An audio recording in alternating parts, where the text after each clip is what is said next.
Boa noite, igreja. Boa noite. Amém. Nós vamos seguir a nossa série.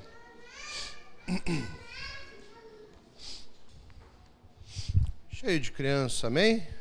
Bom, né? Criança é vida. E bota a vida nisso.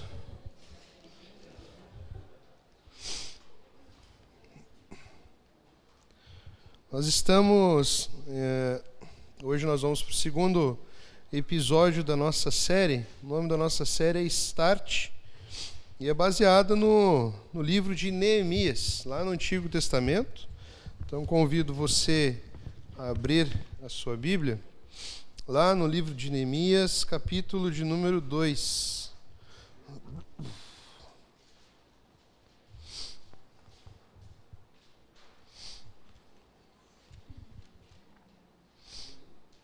Neemias, capítulo de número 2.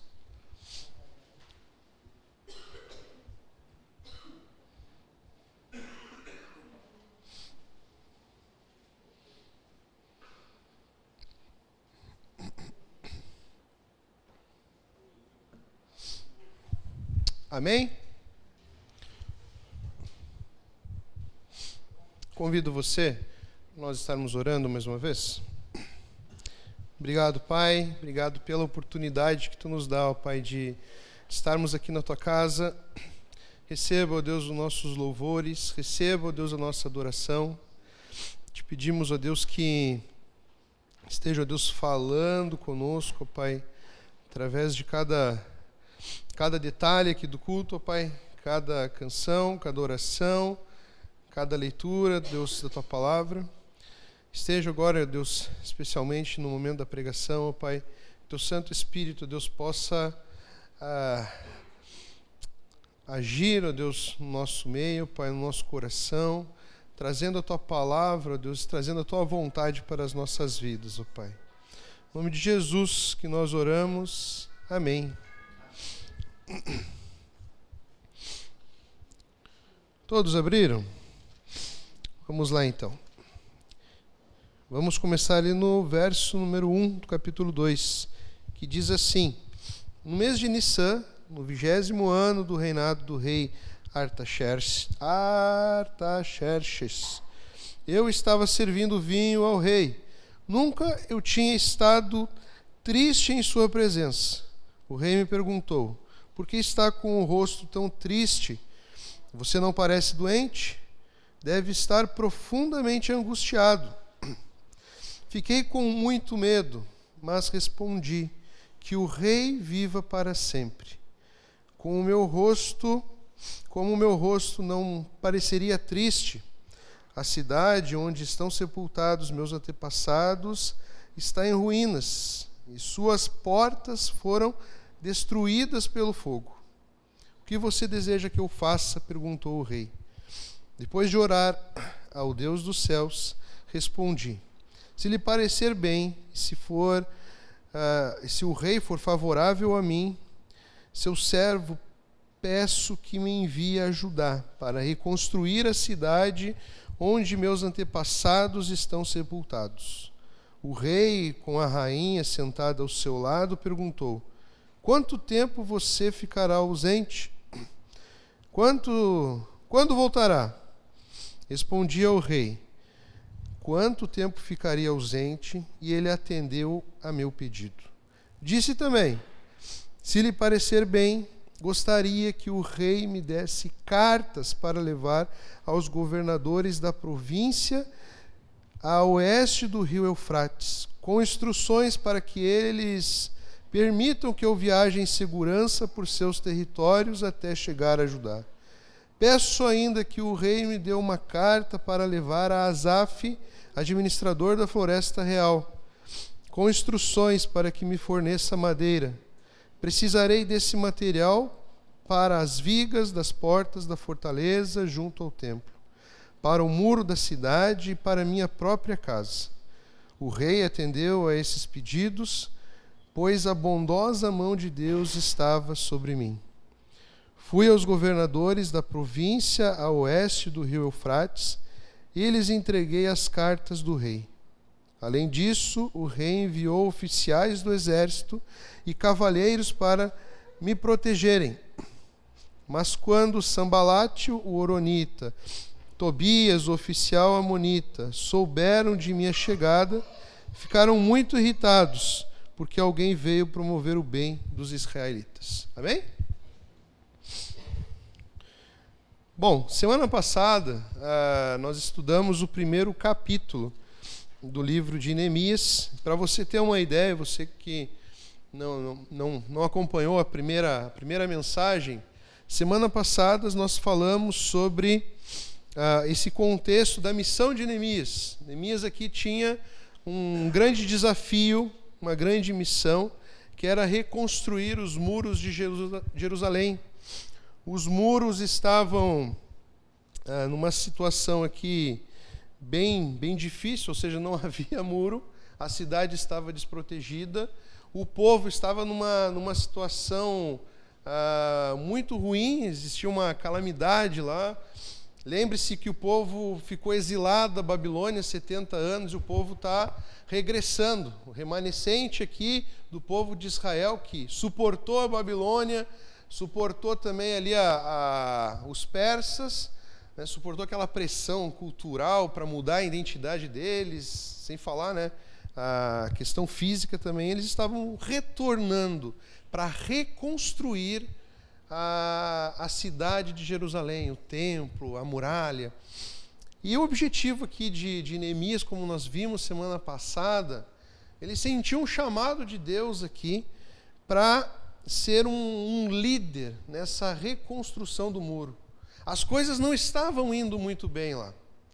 E se você reparar na leitura que nós acabamos de ler aqui, ele até denomina aqui, ele já tinha até identificado aqui os seus inimigos, os opressores ali que não queriam o bem do povo de Deus. E nós vimos semana passada que o primeiro passo que Neemias fez, que nos chamou muita atenção, que foi prioridade de Neemias em todo o processo que nós estamos acompanhando aqui, foi que ele levou os seus problemas, ele levou o seu plano, levou a sua vida na presença de Deus. O start de Neemias foi orar, foi dobrar os joelhos e colocar tudo na presença de Deus. E até a reflexão que nós fizemos semana passada, nesse start de ano, nesse início de ano, qual foi a nossa prioridade, qual foram as nossas primeiras ações. Nós somos uma sociedade cada vez mais ansiosa, sem paciência, né? E quer resolver as coisas o quanto antes. Queremos fazer as coisas do nosso jeito, com a nossa força, e nós esquecemos que somos filhos de Deus, que servimos a um Deus que espera as nossas orações. Um Deus que está disposto a ouvir o nosso clamor. Isso foi que Neemias nos ensinou no primeiro capítulo, semana passada. Depois, convido você a ir lá no YouTube, assistir a primeira mensagem, para você entender um pouco mais do contexto. Aqui, meus irmãos, o objetivo da oração de Neemias, semana passada, é porque Neemias aqui, com certeza, nesse tempo de oração, vale destacar que Neemias deve ter orado aqui uns 3, 4 meses. É outra lição, né? As nossas orações são cada vez mais rápidas, curtas. Não é assim? Faça mal, faça bem, em nome de Jesus, amém. Eu gosto desse exemplo, né? Colocamos a mão e dizemos, Senhor, Tu sabes. Às vezes nós nem oramos, né? Eu lembro da minha falecida avó. Minha avó era uma figura, foi bênção de Deus na minha vida. Mas uma vez ela quis me dar um migué. Às vezes eu era pequeno ainda, e aí eu na hora da oração, eu não via ela orando, né? Daí o neto querendo dar uma de sabichão, né? Vó, a senhora não orou? Não orei. Mas eu não vi os seus lábios, né, mexerem. Não. É que eu oro assim, eu penso numa coisa boa e amém. Eu assim, vó. Oh. Mas num resumo, nós não temos tempo, nós não queremos ter tempo com Deus, nós não queremos nos preparar a nossa vida, planejar a nossa vida baseada na vontade de Deus. Nós esquecemos do privilégio que Deus nos dá, de começarmos um ano, de vivermos uma vida em oração. Então ele deve ter orado aqui uns 3, 4 meses, né? Do mês Quisleu, que deve ser ali entre novembro e dezembro, até o mês de Nissan, se refere a janeiro, fevereiro. Então, Neemias dobrou os joelhos aqui. Não só orou, como jejuou. No jejum nós mostramos a Deus que Ele é o mais importante da nossa vida. Essa é a essência do jejum, entre outras coisas mais. E nós vimos aqui no começo desse capítulo, meus irmãos, e é bom você entender uma coisa: o povo já havia tentado a reconstrução. O livro de Esdras, ele é uma sequência, né? Vem Esdras e Neemias, como se fosse um livro só. Só que Esdras é a partir da oratória do ponto de vista de Esdras, e Neemias a partir da história de Neemias, né? Ele contando. E se você for lá depois no livro de Esdras, você vai ver que o povo já havia ganhado uma liberação do rei Ciro para voltar a Jerusalém e recomeçar a reconstrução do muro. Só que eles não estavam tendo sucesso, não tiveram sucesso. Esdras capítulo 4, do verso 1 ao 3, nós vamos ver lá que os inimigos de Israel atuaram de 3 maneiras. Olha só como os nossos inimigos atuam na nossa vida. Lá em Esdras capítulo 4, do 1 ao 3, os inimigos, os adversários de Judá e Benjamim, ou seja, do povo de Israel, se colocaram à disposição de ajudar eles a construírem o povo. Muito bonzinhos que eles eram, né? O povo não aceitou, porque a permissão era que eles construíssem sozinhos o muro. Daí, eles tentaram uma outra tentativa. Olha para você ver como a intenção deles também não era muito boas. No capítulo 4, e no verso 4 e 5, eles começaram a desanimar o povo. Eles começaram a falar mal do povo, e ali eles vão dizer ali, que eles até pagaram funcionários, ou seja, pagaram ali como é que chama quando vai fazer? Uma propina ali para os funcionários, para fazer com que a obra não desse certo, para que a obra parasse. Olha só, segunda atuação. Não tendo sucesso, eles foram além. E olha só, grave muito bem essa informação. Naquela época, o rei já era o rei Artaxerxes.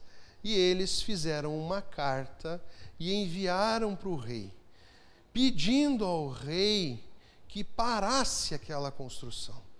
E nessa carta eles falaram: rei, abre o olho. Esse povo de Israel é malandro. Eles estão se reunindo, eles estão se juntando porque eles querem se rebelar contra os persas. E aí o que acontece? O rei, ouvindo esse relato, acreditou neles e mandou cessar a obra. Isso é muito importante para você entender o contexto aqui de Neemias, o quão era difícil Neemias chegar na presença de um rei, pedir a um rei que desse permissão para ele ir lá reconstruir a muralha, que era muito importante para os povos, de um povo que já tinham falado mal para ele. Ou seja, imagina você chegar para um rei e dizer assim: rei, quero levantar aquele povo lá, a muralha lá daquele povo lá. O rei já não tinha uma ideia muito boa de Israel por conta da ação dos inimigos do povo lá atrás. Interessante aqui para você que gosta de história e tal, como eu falei semana passada, a mesma história que está sendo narrada aqui é a história do mundo. Tá? O rei que foi antecessor, o Artaxerxes, nomezinho difícil, né? Artaxerxes, foi o rei Xerxes, aquele conhecido lá do filme dos 300. Lá. Você vê como que a história se entrelaça. É o mesmo cara. Aquele lá fizeram um filme, né? Beleza, isso aí é só um parênteses aqui. Meus irmãos, voltando aqui para Neemias. Neemias nos ensina que para termos uma vida de excelência, uma vida saudável aos olhos de Deus, nós precisamos também de um preparo. E aqui Neemias já nos mostra uma coisa muito importante, que todo cristão, ele está em busca do chamado. Isso aqui que é chamado? Eu quero fazer algo na obra de Deus. Eu quero que a minha vida seja uma vida relevante nas mãos de Deus. Eu acho que todos aqui entendem o que eu estou dizendo. Às vezes as pessoas acham que chamado é só para pastor, para missionário. Então Neemias aqui, ele era um copeiro do rei, era aquele que servia a taça do rei. Ele tinha o mais alto grau aqui de importância depois do rei. Ele que experimentava a bebida antes, ele era um homem de confiança do rei. E ele se colocou à disposição de Deus. Nós vamos ver mais para frente aqui que ele sacrificou muita coisa, ouvindo um chamado de Deus para usar a sua vida de tudo aquilo que Deus tinha lhe dado em prol de servir a Deus através do povo de Israel. E às vezes nós esperamos que Deus haja na nossa vida de uma maneira muito mística. Nós achamos que o chamado de Deus vai ser algo místico que vai acontecer. Ou seja, o céu vai escurecer, vai aparecer um anjo, uma névoa. A gente faz um misticismo desse chamado de Deus. Sabe qual foi o chamado de Neemias aqui? Sabe como que ele viu, ele percebeu o seu chamado? Abrindo os olhos e olhando a situação que estava ao seu redor. Ele viu ali a realidade que estava à sua volta, ele viu a necessidade. Opa, espera aí, estão precisando de gente aqui. O povo de Deus precisa de gente, precisa de ajuda. O chamado de Deus muitas vezes vai aparecer na nossa vida, abrindo nossos olhos e mostrando uma realidade de necessidade. Quando nós colocamos a nossa vida à disposição de Deus, Deus nos dá a oportunidade. E as oportunidades nascem em momentos de necessidade. Se você perguntar para mim assim, pastor, tem alguma coisa que eu posso fazer aqui na igreja? Eu não vou dizer que tem uma coisa para fazer. Eu vou dizer que tem o quê? Muita coisa para fazer. Esse ano é um ano que você está chegando perto. Faz uma contagem regressiva. Em fevereiro nós vamos mostrar aqui um projeto que Deus tem trabalhado na vida da nossa igreja para o ano que vem. Para esse ano, né? Eu já tô fora do tempo aqui. Para esse ano. Tem muita coisa para fazer. Nós temos um mundo ao nosso redor, nós temos uma cidade ao nosso redor, nós temos uma igreja que Deus nos dá a oportunidade de servir. Então, saiba de uma coisa: as oportunidades para servir a Deus nascem de um momento de necessidade, de nós estarmos com os nossos olhos atentos à demanda e à carência. Saiba disso. Neemias, ele chora, ele tem empatia pelo povo, ele vê o povo sofrendo, mas antes de começar a agir, como nós já falamos, ele ora a Deus. E nesse momento de oração, esse momento de jejum, de busca a Deus, Deus vai abrindo seus olhos e vai colocando ali uma estratégia, Deus vai colocando ali planos. Não esqueça disso, preparo, estratégia, planos são necessários, assim que acontece com Neemias. Ele não vê a situação e começa e tem uma atitude impulsiva. Vou lá fazer de qualquer jeito. Não. Há um preparo, há uma estratégia. Ele compreendeu aqui que a solução para o povo, para a reconstrução da muralha passava pelo rei. O rei era alguém importante. Se você lembrar da oração de Neemias no capítulo número 1, a oração dele é que Deus agisse em favor dele, atuando no coração do rei. Ele identificou, o rei é importante. É chave aqui para que tudo dê certo. Agora, quem é que pode mudar o coração do rei? Só tem um. É Deus. É Deus. Outra coisa que Neemias nos ensina. Ele espera o momento certo para agir. Ele tem um plano, ele se preparou orando, mas ele espera o momento certo para agir. Olha só a linha do tempo. No final do capítulo 1, ele termina a oração. No capítulo número 2, Deus providencia uma oportunidade. O rei começa o papo com Neemias, quando o rei vê na aparência de Neemias tristeza.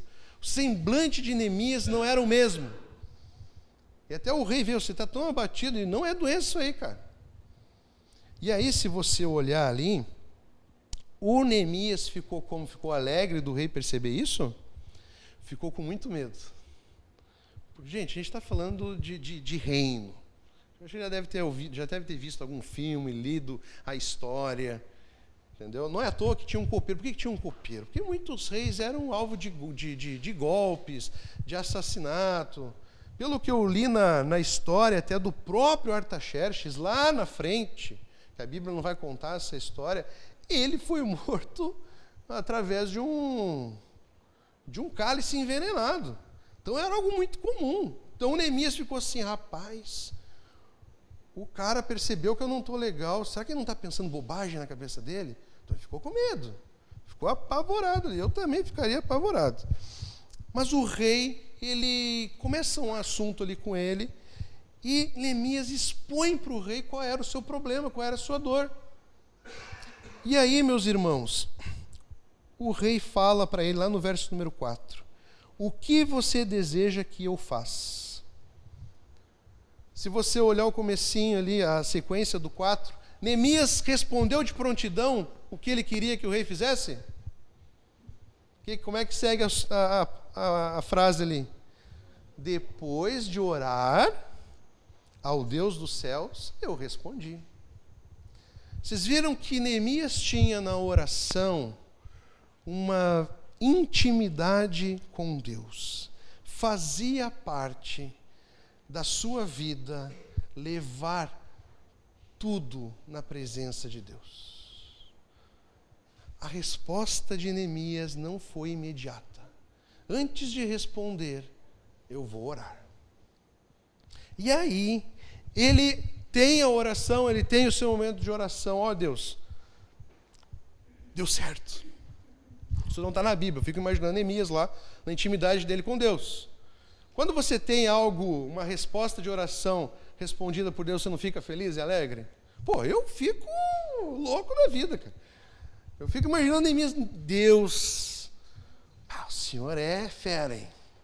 O rei está perguntando o que ele pode fazer para mim. Deu certo, mas e agora, Deus? O que eu faço? Qual é o próximo passo? Qual é a próxima decisão? O que eu vou fazer agora? E se você reparar, o momento que Neemias responde ao rei é em outro dia, é num outro momento. E o texto deixa claro aqui que com certeza devia ser um dia alegre no reino, um dia de festa, porque a rainha estava sentada do lado do rei. Quando a rainha se sentava ao lado do rei, era porque era um dia bom.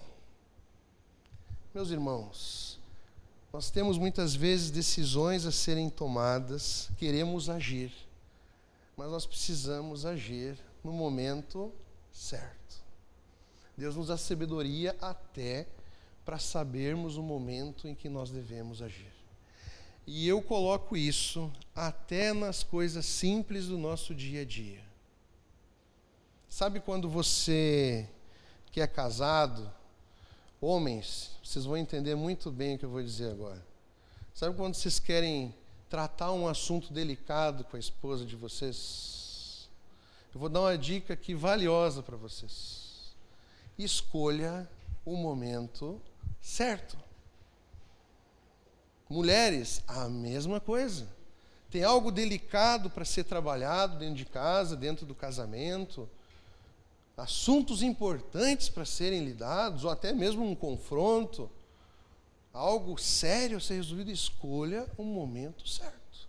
Eu não só escolho o momento certo, como eu preparo o momento certo. Entendeu? Eu faço daquele dia um dia de festa.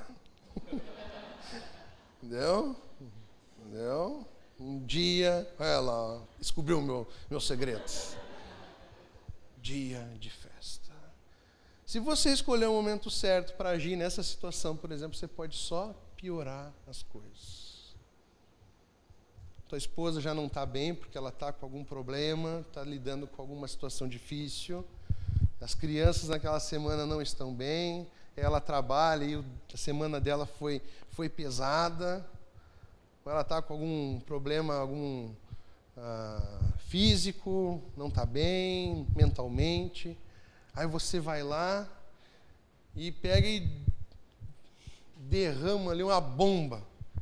Cara, você tem que entender que nós somos seres humanos. Tem momentos que nós não estamos pensando, nós não estamos com a total capacidade de resolver problemas e conflitos. Entendeu? Tem dia, meus irmãos, que o que nós devemos fazer, sabe o que é? Dormir. Fechar fechar o olhinho, dormir, descansar, orar a Deus para que Deus, traga paz, traga calmaria. Aí, outro dia é outro dia. Aí você já começa a reparar. Acordou bem hoje. Glória a Deus. E vai trabalhando. Neemias, ele usa da sabedoria que Deus nos dá. Às vezes nós vemos, às vezes crente acha às vezes as pessoas acham que crente deve ser burro. Isso às vezes é um conceito que às vezes permeia dentro do mundo cristão. Gente, nós temos livros na Bíblia que são livros de sabedoria.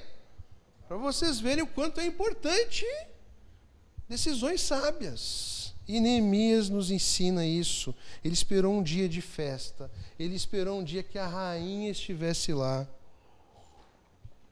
E Neemias aproveitou a oportunidade.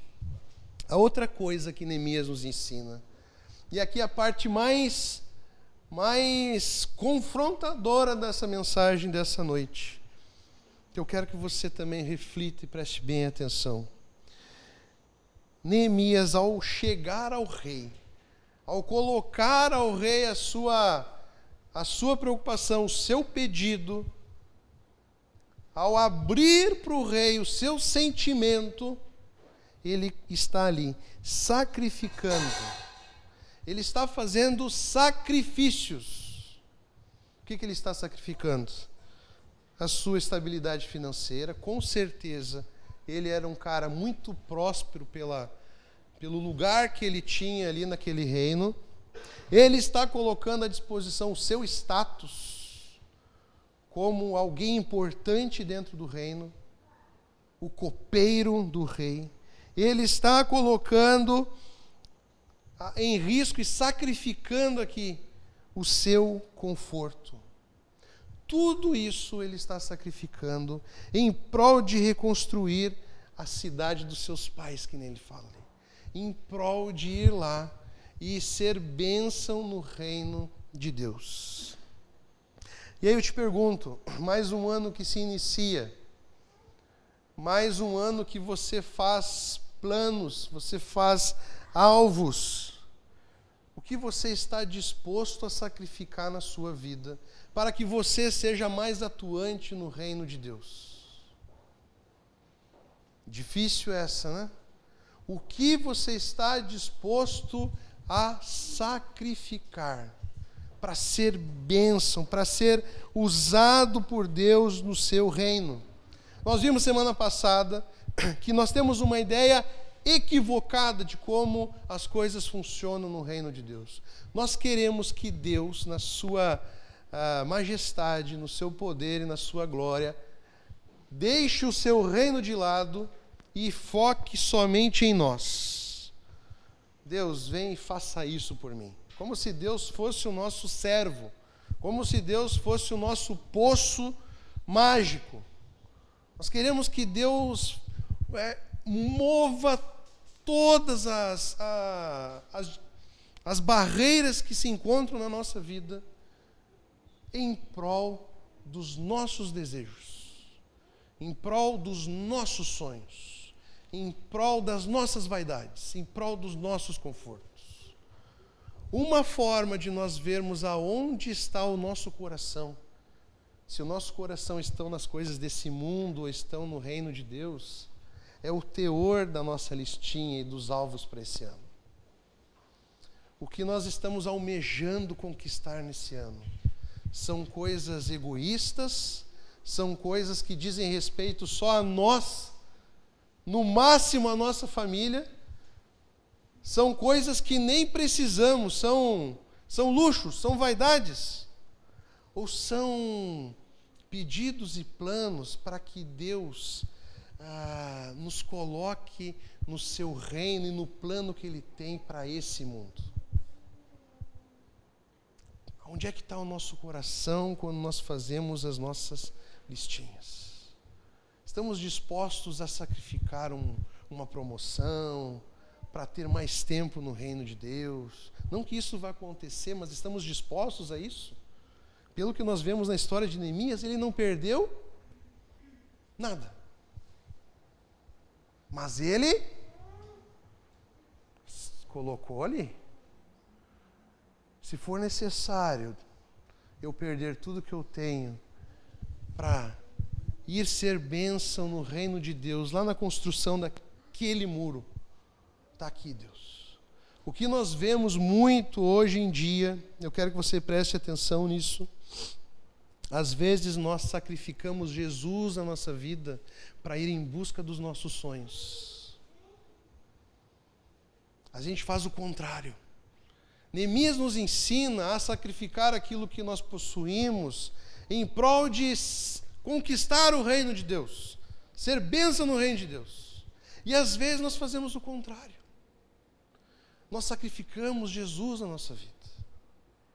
Nos matamos no trabalho, nos matamos no estudo, não temos tempo de devocional com Deus, não temos tempo de igreja, não temos tempo que nós nos preocupamos com a vida daqueles que são próximos a nós. Isso é sacrificar Jesus. Uma frase que eu ouvia muito quando eu converso com um pastor de jovens. Um pastor que era muito chegado a mim, ele cuidava de um grande grupo de jovens, e ele falava com muita tristeza no coração que acontecia o seguinte: ele tinha jovens na igreja que ele acompanhava desde que eram pequenos, juniores, adolescentes, jovens. Aí quando chegava ali, ele era benção, o menino era benção na igreja. Benção, adolescente, benção. Aí chegava ali, quando ele se tornava jovem, terminava os estudos, aí acontecia uma coisa na vida dele, que era faculdade, era ensino superior. E aí o que ele ouvia desses jovens? Pastor, agora eu vou ter que parar de ajudar, eu vou ter que parar de servir na igreja, porque o meu foco agora é a faculdade.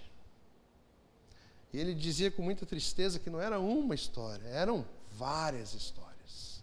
Às vezes esses jovens até incentivados pelos seus pais: não, pastor, agora chega de trabalhar na igreja, chega, agora o foco dele é o quê? Estudo. Ele tem que pensar no futuro dele. Ele tem que pensar no que ele vai ser amanhã. Sabe o que ele vai ser amanhã? Alguém distante de Deus. Sabe o que acontece na faculdade com muitos cristãos que têm essa atitude? Eles são confrontados no ambiente de faculdade com ideologias que não querem saber de Jesus. E lá eles acabam entrando em conflito com a sua fé e aquilo que eles estão ouvindo. Mal eles sabem que o momento que eles sacrificaram Jesus na vida deles foi o momento que lá atrás quando eles estavam prestes a entrar numa fase importante da vida, em vez de eles levarem Jesus com eles, eles deixaram Jesus lá atrás. Jesus, até aqui foi bom, foi boa a caminhada. Agora deixa comigo que eu preciso cuidar da minha vida.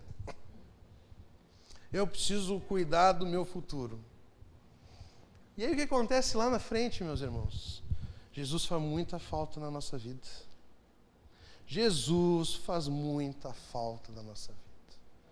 Eu vou dizer uma coisa para você, que sem Jesus nós não somos nada. Esse é o cálculo de Neemias. A única coisa que eu preciso de tudo que eu tenho é servir a Deus.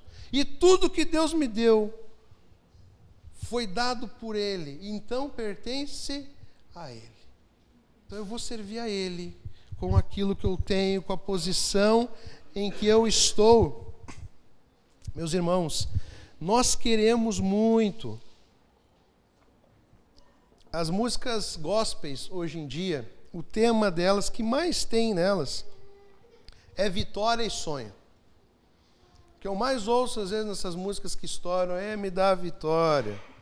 Ah, me dá vitória. Me dá vitória. Dá o meu sonho, dá isso que eu quero, dá isso que eu quero. Agora eu te pergunto, todo mundo quer vitória, né? Mas o que nós estamos dispostos a sacrificar para ter a vitória de Deus na nossa vida? Nosso Deus é um Deus de sacrifício. É um Deus de sacrifício. Hoje nós vamos ceiar. Sabe o que a ceia ensina? O que a ceia aponta? Para um Jesus que se desfaz da sua glória, se desfaz da sua grandeza e vem para esse mundo se sacrificar por um povo que não merece, nós. Isso é sacrifício. Você sabe qual é o convite que Jesus nos faz? Qual é o convite que Jesus nos faz? Quem quiser vir após mim, pegue a sua cruz e negue-se a si mesmo. Está no convite de Jesus. Negar a si mesmo, nós não queremos abrir mão das nossas vontades, dos nossos pecados, nem dos nossos pecados nós queremos abrir mão. E nesse start desse ano, dá tempo ainda, gente. É janeiro ainda. Mas abre o olho, que daqui a pouco já é fevereiro. E o tempo vai passando. Ali nesse novo ano que se inicia, na sua conversa com Deus, espero que você tenha conversado com Deus. Se não conversou, converse. Converse e tenha uma intimidade com Deus. Deus, esse ano o negócio é o seguinte. Sabe aquele meu problema? Que eu tenho em pecar contra Ti? Cura. Transforma esse meu coração. Que esse ano possa ser um ano de conquista, que eu possa deixar pecados para trás. E até irmãos, nós temos uma ideia, às vezes, que a nossa vida é para nós e a vida com Deus é outra. Isso é uma coisa muito ampla, mas eu quero que você entenda o princípio. Nós teimamos em separar as coisas. Quando nós separamos as coisas, nós vivemos com empolgação e paixão em cuidar da nossa vida. E a hora de servirmos para Deus, a tendência é que que a gente sirva o quê? De qualquer jeito, só com a sobra do tempo. Nós temos que entender que a vida que Deus nos deu é uma só. A mesma vida que nós vivemos para nós vivemos, na verdade, devemos viver para a honra e glória de Deus. Por isso que Paulo fala que até no comer e no beber deve ser vivido para a honra e glória de Deus. Então, até nas escolhas simples da vida, nós devemos ter uma noção, um entendimento de como aquilo vai ser importante no reino de Deus. Você vai trocar de carro. Parece bobagem, né, que eu vou falar. Mas você tem que orar a Deus, você tem que ter aquela mentalidade, não, eu quero trocar de carro. Então, mas como esse carro vai ser bênção na vida de Deus? Na vida do reino? Aí você pode estar se perguntando, como, pastor, que um carro vai ser bênção no reino de Deus? Mas tem uma coisa que a nossa igreja faz muito aqui, é dar carona. Não é assim? Todo mundo aqui, eu acho que tem carro, já deu carona para alguém, ou alguém já recebeu carona de alguém. Isso é usar aquilo que Deus te dá, como faz com que você prospere em prol do reino de Deus. Quando você vai reformar a casa, você vai ou mudar de casa, você olhar para a casa assim e falar assim, olha, como é que essa casa pode ser bênção na vida de Deus? Tem um cantinho legal aqui, ó. Isso aqui eu posso usar aqui para fazer um GC, para fazer um culto, para trazer os meus amigos. Olha que legal, Deus está me dando uma casa nova, mas não quero essa casa para o meu simples conforto, para o meu status. Não.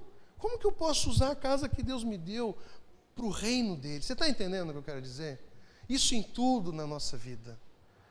Eu quero que você, e é uma coisa que nós todos devemos fazer, é refletir, e ao construir os nossos sonhos, que não sejam os nossos sonhos, que sejam os sonhos de Deus. Como que a minha vida pode ser bênção no reino de Deus? Isso começa a acontecer quando nós mudamos a mentalidade e começamos a ver a nossa vida como parte do reino de Deus. E eu digo tudo, você vai ficar maquinando e você vai vendo como que nós temos várias oportunidades no nosso dia a dia de usar daquilo que Deus nos dá em prol do seu reino. Isso vai fazer com que até as escolhas da nossa vida, nós vivemos num mundo, por exemplo, altamente consumista. Todo mundo sabe o que eu estou dizendo aqui, né? Eu sou vítima desse mundo, tá? Para você não achar que você está sozinho nessa. Ou seja, o que esse mundo muitas vezes nos coloca na cabeça? Desejo por investir em coisas que não servem para nada. Quando você começar a fazer a pergunta, o que esse pato amarelo de mentira do século passado vai ser bênção na minha vida hoje? Você está entendendo? Eu chutei esse exemplo aqui do nada, tá?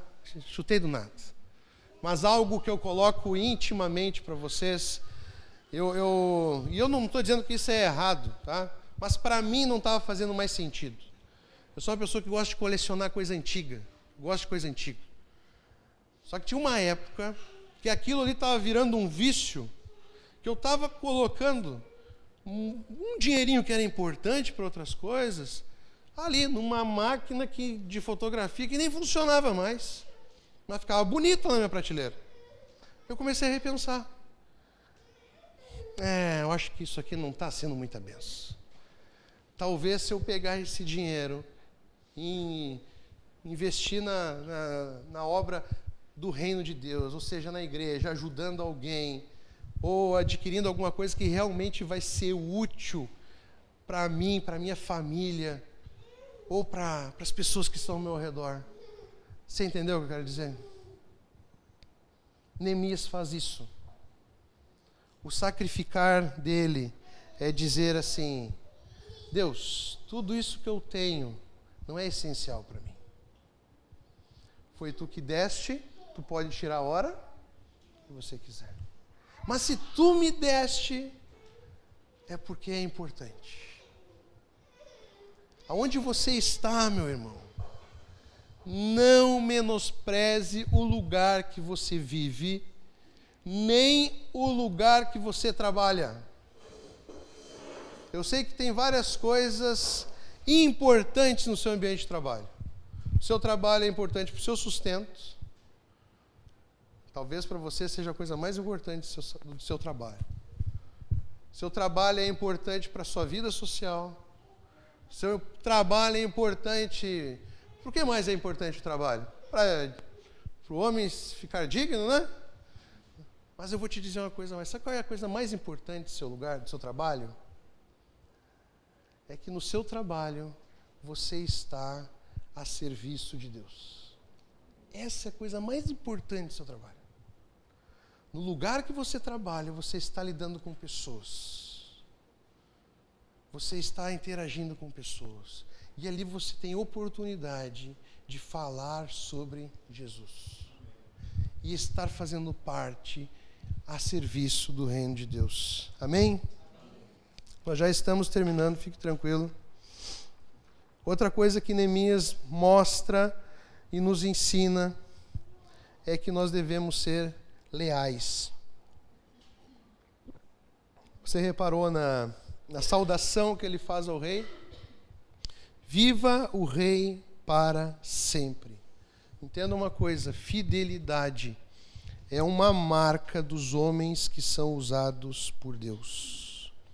Pessoas infiéis não são confiáveis e jamais serão usadas poderosamente nas mãos de Deus. Lealdade faz parte da identidade do cristão. Lealdade e fidelidade é uma das coisas que mais estão em faltas nesse mundo. É ou não é? Se tem uma coisa que é muito difícil nesse mundo, é você achar pessoas fiéis, que sejam leais. Meus irmãos, Neemias nos ensina não só a lealdade a Deus, mas também lealdade às pessoas que nós fizemos compromisso. Pessoa que nós colocamos ali a nossa palavra.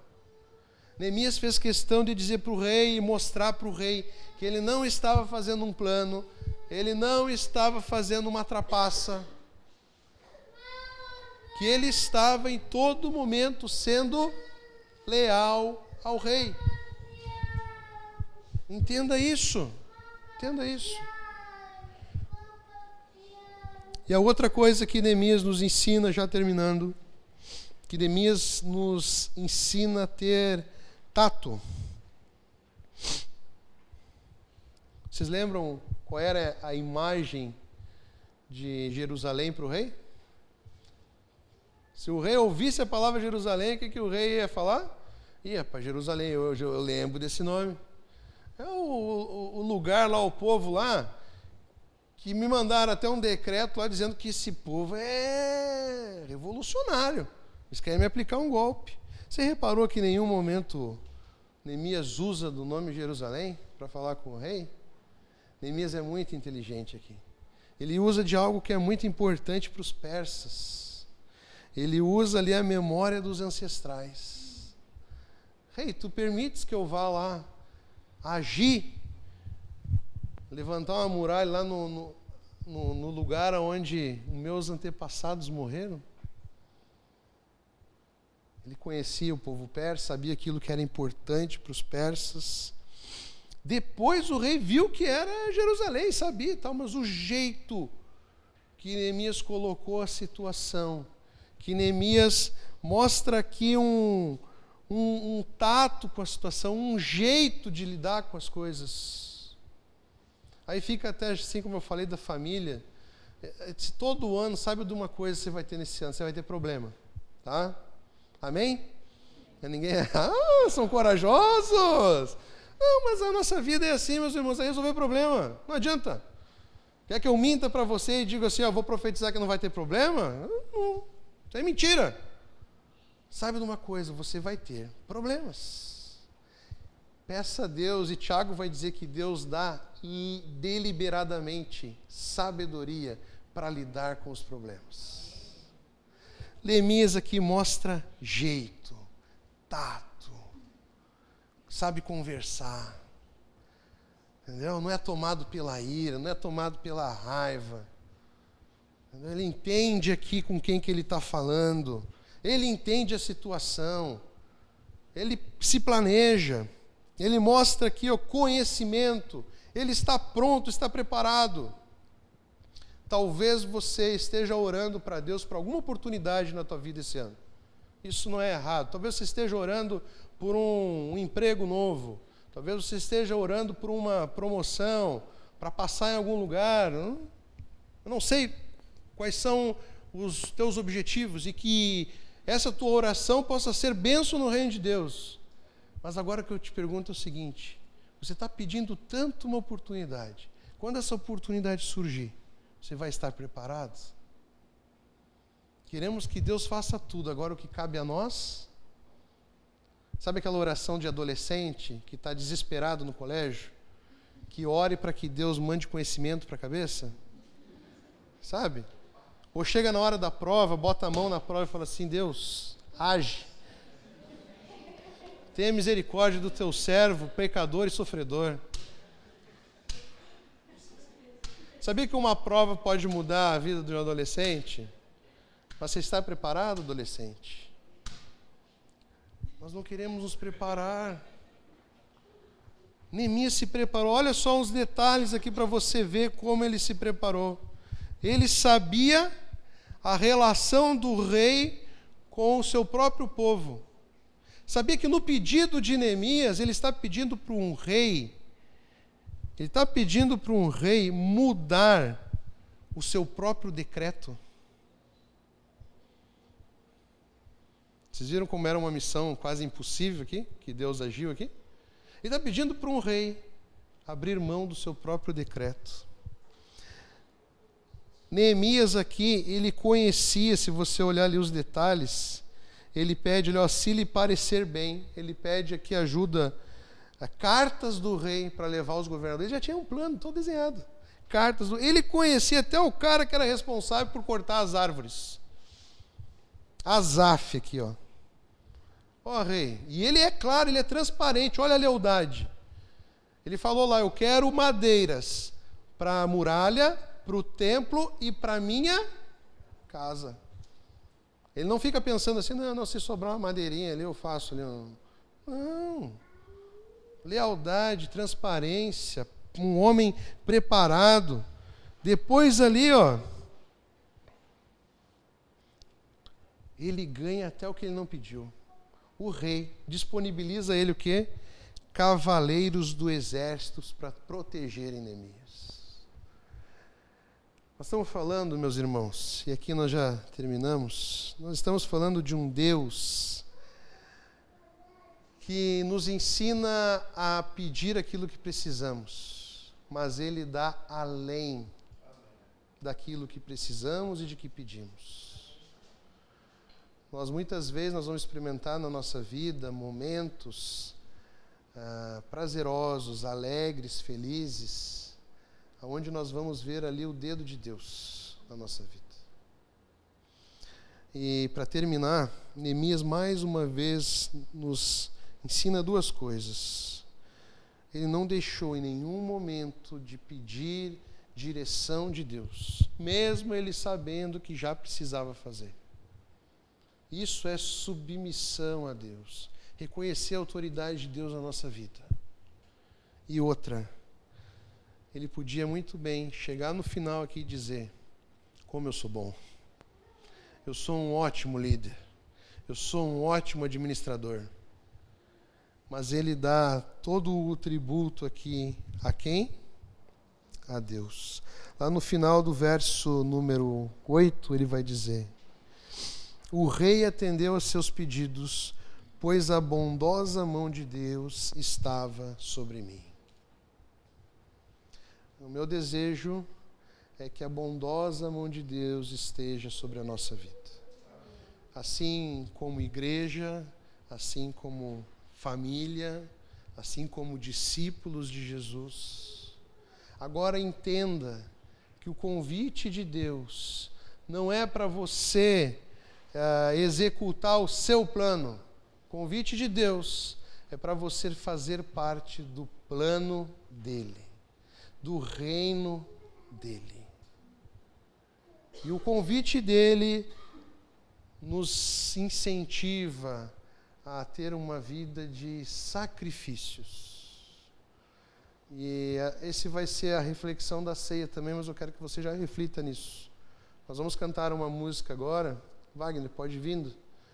Nós vamos cantar uma música agora que a igreja já sabe, de Corey Salteado. Reflita. O que você está disposto a sacrificar esse ano em prol do reino de Deus? Que sacrifícios serão necessários para que você tenha um tempo de qualidade na presença de Deus? Eu já vou dizer uma coisa para você que é pai e mãe. O reino de Deus começa, sabe aonde? Em casa. Que a tua oração possa que você tenha mais tempo. Uma coisa que mais as pessoas pedem é tempo, né? Que eu possa ter tempo. Agora, você vai fazer o que com esse tempo? Que possa ser um tempo que você possa usar para começar a investir no reino de Deus dentro da sua casa. A nossa meta lá em casa é um desafio, eu acredito que seja um desafio de todo mundo aqui, é fazer culto doméstico toda semana. Melhor ainda, todo dia. Isso é investir, não só investir na vida da minha família, é investir no reino de Deus. A minha oração, e você faça essa oração também, você que é pai, você que é mãe, que os meus filhos sejam bênção no reino de Deus. Amém?